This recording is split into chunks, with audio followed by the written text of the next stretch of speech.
Are you a night owl, or do you consider yourself more an early bird? On today's episode, we'll talk about a disorder that could be contributing to your ability to stay up and watch all of that late night television. I'm Jay, and this is Somnilopod.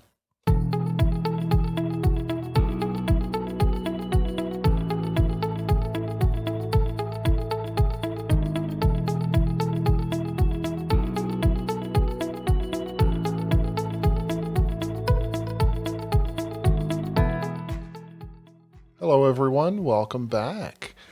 If the answer to that question that I posed in the intro is night owl, then you might find some insight in today's episode. Today we'll be talking about delayed sleep phase syndrome. Now, the clinical definition of delayed sleep phase syndrome is sleep that is delayed late into the night by at least 2 hours, making it difficult to awaken at the socially acceptable time. Boy, that is dry as toast, isn't it? And if it sounds familiar, then it probably means that you have listened to some of my other episodes. It sounds a lot like insomnia, especially sleep onset or sleep initiation insomnia. The difference between the two can be very subtle. So subtle, in fact, that a lot of patients that present with insomnia, up to 10% of them actually have sleep phase disorder instead of insomnia. So, what is the difference? Well, both involve difficulty initiating and maintaining sleep at the desired time. Both have symptoms of daytime sleepiness and fatigue, and both can affect our school and work and life obligations.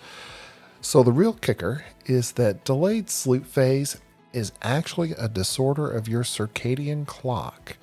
We've talked about circadian rhythms in the past. These are the things that our body uses to help us sleep when it's dark and stay awake when it's light. And insomnia is typically the byproduct of something else that is keeping you from getting to sleep or from staying asleep. So that is what will help differentiate between the two diagnoses. And of course, the best person to be able to do this is a sleep physician.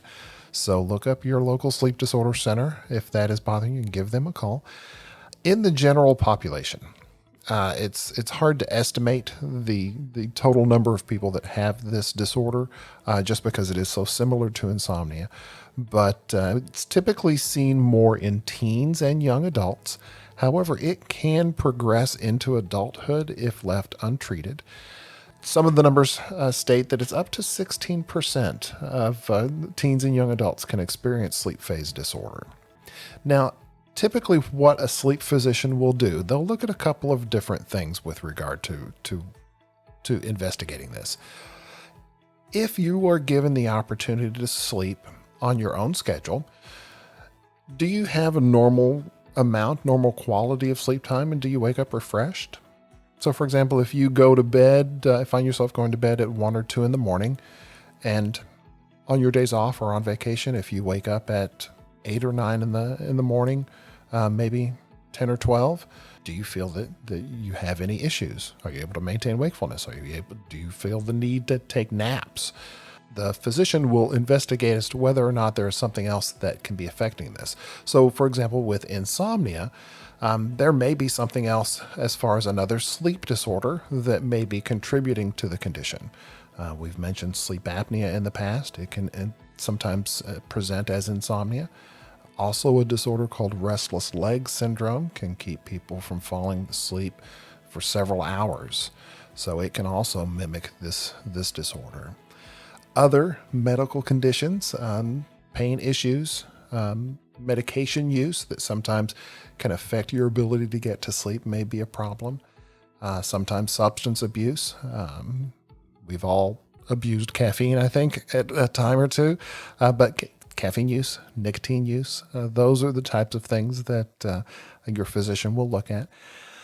They will typically have you fill out something called a sleep diary. And this is basically just a little form. Sometimes it's in a little booklet. And it helps you track over the period of about 2 weeks your regular sleep cycle. Time you go to bed, time you wake up, if you have any awakenings in between there, what you may have eaten, when your last meal was. And your doctor will look at that and also look at the clinical interview that they did to determine whether or not it's actually sleep phase syndrome or insomnia that is contributed to by something else. Now, usually in cases of insomnia and sleep phase syndrome, a sleep study isn't necessary. Usually the clinical interview and some sleep diary information, possibly even the use of an actigraphy, which is a unit that measures movement over about a 2-week period of time, may be used as well. But once the physician has made the diagnosis, it's very important to get any sort of circadian rhythm disorder treated appropriately and maintain that treatment over time. Usually with insomnia, some of the treatments for insomnia will include the short-term use of a hypnotic medication, something to help you get to sleep. And typically, after about 2 weeks or so of some sort of intervention like that, it will help. Also, the use of behavioral therapy, cognitive behavioral therapy specifically, can help with insomnia. Treatment for phase disorders will include our old friend melatonin. As you recall, melatonin is a hormone that our brain secretes when it's time to go to bed. It's triggered by light cues through our eyes, and it lets the brain know that bedtime is coming up. So your physician will probably have you start taking some of that half an hour, 45 minutes before your desired bedtime. Usually the dosage will start out low. Typically melatonin comes in, it's over the counter, and it comes in dosages of 1, 3, and 5 milligrams.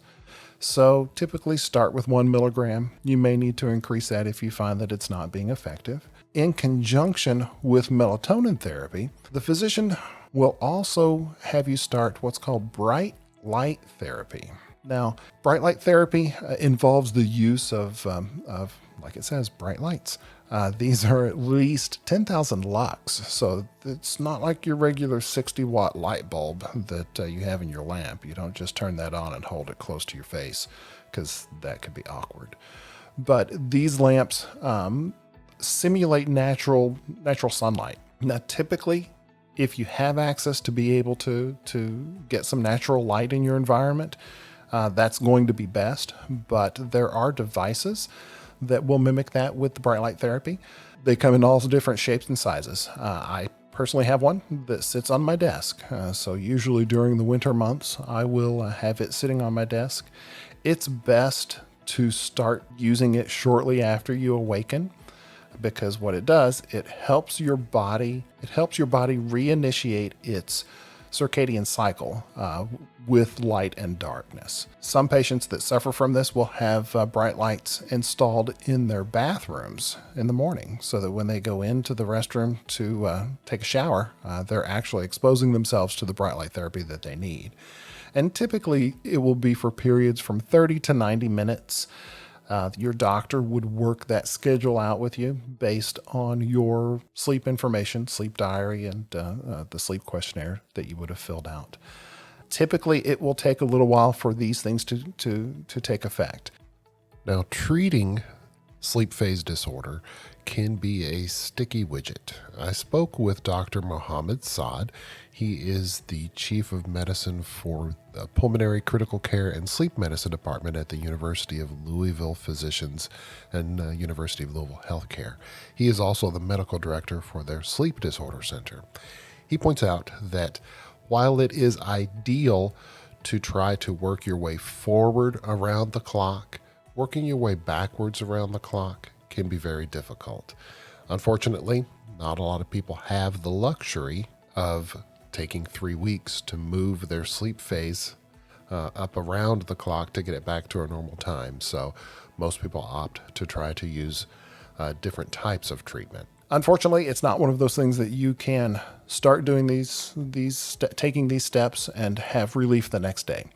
We see is that your sleep specialist will help you adjust your circadian clock at about a half an hour each time. So, for example, if you go to find that you're going to sleep at 2 in the morning consistently, they may have you take your melatonin. Say you want your desired bedtime to be 11 o'clock. Initially, you would start taking your melatonin later than that, 1 o'clock, just to start telling your body that it's time to begin getting ready for bed. The bright light therapy will initiate at your desired wake time, but again, it's going to be something that will be adjusted back around the clock. So half an hour at a time.